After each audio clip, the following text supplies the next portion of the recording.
Welcome. My name's Neil and I've got this YouTube channel I just started called Magpie Brewing. So today, what I thought I'd do, I went out, I bought myself a stainless steel Conical fermenter from Keg King.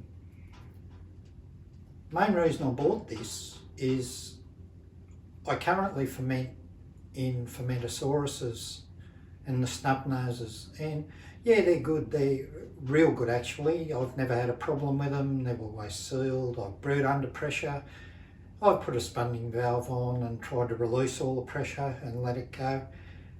But I've decided that, I don't know, for some reason, I don't think my ales, I think they're losing some of the esters, especially with some of the more aggressive yeasts out there. So I thought, why not buy some stainless steel? Looks pretty. Hopefully it looks pretty. And I can just ferment it. Don't worry too much about the esters. See how she goes. So, yeah, I still do lagers under pressure. I think lagers are great fermented under pressure. I do them at about 18 degrees. They come out clean as a whistle. They finish in about the same time as a lager, and it doesn't seem to affect. I still lager them, of course, once they're in the keg, but the fermentation, you can drop up to 10 days off a fermentation of a lager by doing them under pressure. But anyway, let's get this puppy out of the box and we'll have a look at it.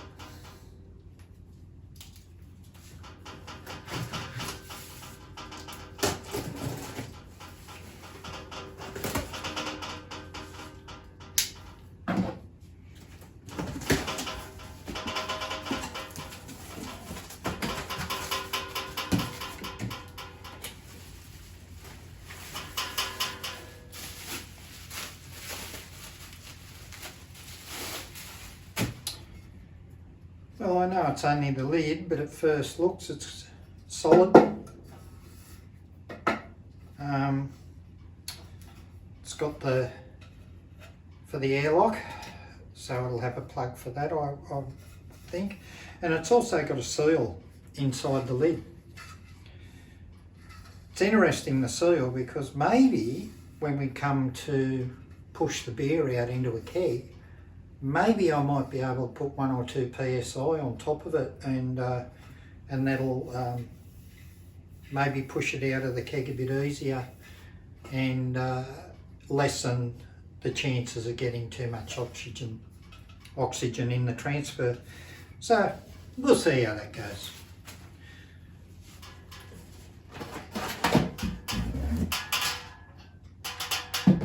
Okay, we get the main unit out. I will show you that the box it come in, very well packed. Double cardboard to save any damage, and there doesn't look to be any damage on the unit, which is good. Means I don't have to try and send it back. The pain in the butt when you've got to try and do that when you live so far away from those places that you purchase from. And it's a pain in the butt for them, for those businesses too, I would imagine. So anyway, strike one. Got a couple of bits and pieces in it. So let's see what we've got. Airlock. Couple of spare washers and seals. There we go, there's our plug for the lid. So that'd quite simply be, just put it in there. You wouldn't have to press it in with a lot of pressure, I wouldn't think. Airlock, just firm, and we should get some bubbles. In this box here, I think we've got a thermo well here, which is good because I do use the old fridge. She's been a good old fridge, this, and I do use it to temperature ferment, even though I won't do lagers. I can't get it down to 12 degrees to get a lager done. Actually reached out to Will at Keg King late last year or middle of last year, and I purchased a prototype unit off the boys down there that they're working on, refrigeration unit, and I must say up until this stage it's worked very well. Gets it down to 12 degrees and keeps it there. It's I haven't tried to cold crash in it. I've got an industrial Coca-Cola fridge that I use to cold crash. I get it down, it gets down really low. I can get it down to -1 really quickly. Does a great job to cold crash and lagering. So if I want to lager at 12 degrees, I've got the unit. I can put a probe in the thermo well and use that unit and a heat belt to keep me at 18, 20. If I want to use Kavik, whatever they call it, that fast stuff from Norway or over there, which I haven't tried yet. I'm going to try one in this. Actually, the first brew I'll put in this will be Kavik yeast, Voss yeast from Lallemand, whatever it's called, you know. And we'll throw that in and we'll just see how it goes in this puppy. Got an arm. The arm will go on the tap. Mainly you can rotate the arm when you're getting the liquid out, so you don't drag up any rubbish that's in the conical area of the fermenter. So that'll be good. I would need to, I'll put a bit of lube on the two seals before I put that in. Otherwise I could see myself doing damage. So to have a look at the unit itself, it's nice, stainless, beautiful, shiny things. The one thing I will mention is down the bottom you got a 3/4 thread. It's a ball valve. I will, I think, look at purchasing down the track and very shortly a triclover fitting for a butterfly valve to put on that. I find that a butterfly valve easier to clean, you can pull them apart, easier to clean and a bit neater. So we'll get to that. Now in the thermo well, you could either put a temperature probe or, now I've only got the short one, but I could still use this. It'll still give me the temperature, it's just that it won't go right to in deep as a larger one will. The larger ones are available from Keg King in your homebrew shops.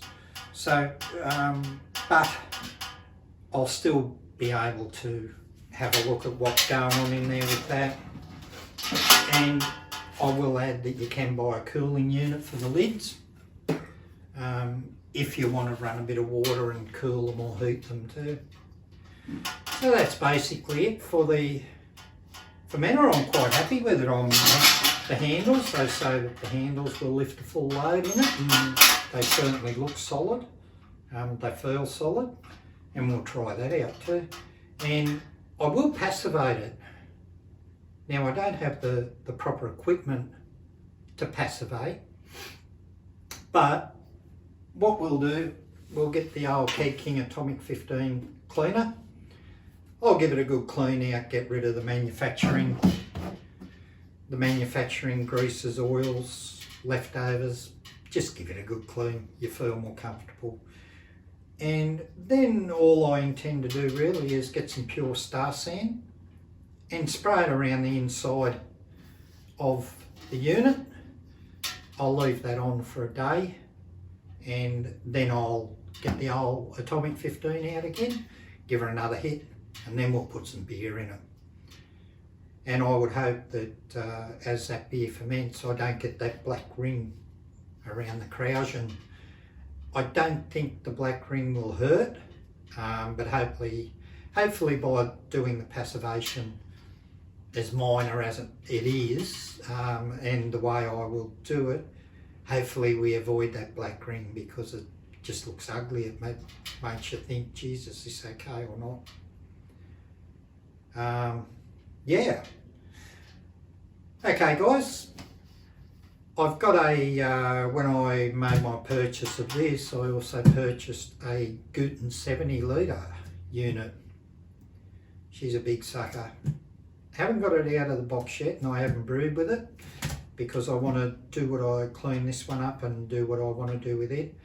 But I might give you a look at getting that out of the box too, because there might be some things there people are interested in.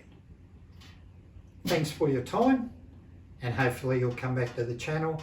It's only a new channel, and hopefully I get better.